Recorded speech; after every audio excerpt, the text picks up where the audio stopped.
চিন্তা করতে পারেন হুজুর, অনেক চেষ্টা করি, নিজের সাথে ফাইট করি যে আগামীকালকে থেকে নামাজ পড়বা, ওই আগামীকাল কোনোদিনই আসে না। বলি যে আগামীকালকে থেকে কোনো মিথ্যা বলবো না, কোনো চগলখড়ি না, ফ্রেন্ড বন্ধুত্ব তাদের সাথে রাখবো যে আমাকে হাইয়া আলাস সালাহ শোনার সাথে টেনে হেসে মসজিদে নিয়ে যায়।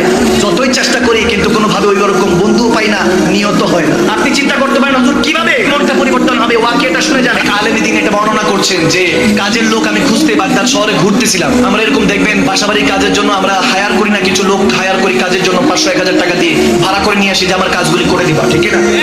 তো এরকম কাজের লোক খুঁজতে গেলেন বাগদাদ শহরে। যখন গেলেন দেখেন যে এখানে একটা যুবক বসা, চেহারাটা নুরানি, এত সুন্দর নুরানি চেহারা, দেখি বোঝা যাচ্ছে নামাজি ব্যক্তি। কাছাকাছি গেলেন ওই আলেমী দিন, হুজুর বললেন বাবা তুমি কি আমার সাথে যাবা, তোমাকে আমি টাকা পয়সা দিব, সমস্যা নেই, কাজে যাবা? বলে হুজুর যাবো, কিন্তু আমার 3টা শর্ত আছে। কয়টা? 3টা শর্ত। বলেন সবাই কাজের জন্য 4 দিরহাম নেয়, আমি 3 দিরহাম নিব। সুবহানাল্লাহ। বলে 3 দিরহাম নিব। বলে এটা তো ভালো অপরচুনিটি, খুব ভালো, সবাই 4 দিরহাম নেয়, এখন তুমি 3 দিরহাম দিবা, খুব ভালো, চলো। বলে আরেকটা দ্বিতীয় শর্ত শুনেন। দ্বিতীয় শর্ত হলো যখন হাইয়া আলাস সালাহ বলে মসজিদে মুয়াজ্জিন আযান দিবে, তখন আর আমি আপনার কর্মচারী না, তখন আমি কর্মচারী কার? আওয়াজ দেন কার? Third one.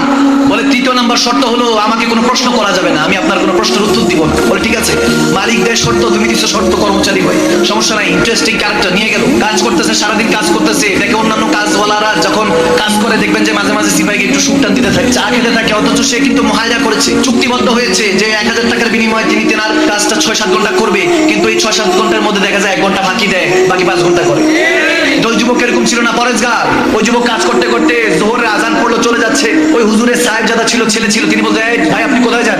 কাজ শেষ করেন। বলে কাজ তো করে দিয়েছি। যখন বলে যে করে দিয়েছি, আমার এখন আর আপনার কর্মচারী না, আপনার বাপের কর্মচারী না, আমি আপনার বাবাকে বলে দিয়েছি যখন হাইয়া আলাস সালাহ বলে মুয়াজ্জিন আযান দিবে, আমি কর্মচারী কার? আওয়াজ দেন কার? চলে গেল, নামাজ পড়ে আবার আসলো, কাজটা শেষ। এখন যখন বেতন নিতে আসছে, বলে হুজুর 3 দিরহাম দেন। এখন হুজুর 3 দিরহাম দিচ্ছে। যখন 3 দিরহাম দিল, বলে বাবা একটা প্রশ্ন, তোমার নাম কি? তখন বলতেছে হুজুর 3য় নাম্বার শর্তের কথা মনে আছে, বলছি নো কোশ্চেন, কোনো প্রশ্ন করা যাবে না। চলে গেল যুবক। হুজুরের পরের দিন আবার কাজ পড়লো, কাজের জন্য লোক লাগবে। বাগদাদের ওই বাজারে গেল, দেখে ওই যুবককে পাওয়া যাচ্ছে না। সবাইকে বলতেছে ওই যুবকটা কই? নুরানি চেহারা, নামাজি ব্যক্তি। সুবহানাল্লাহ। ওই যুবকটা কোথায়? বলে হুজুর উনি সপ্তাহে একবার আসে।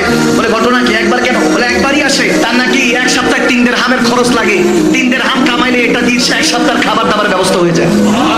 বলে তারপর কি করে? বলে তারপর নাকি আল্লাহ বিল্লাহ করে, জিকির আজকার করে, মদিনাওয়ালার প্রেমে নাকি ডুবে থাকে। বলে এরকম যুবকই তো দরকার। বলে আগামী সপ্তাহে আসলে পাবো। বলে পাবেন হুজুর। আগামী সপ্তাহে আসলো, এসে দেখে যুবক দাঁড়িয়ে আছে। ওই হুজুর গিয়ে সালাম দিল, ওয়ালাইকুম সালাম। যুবক উত্তর নিল।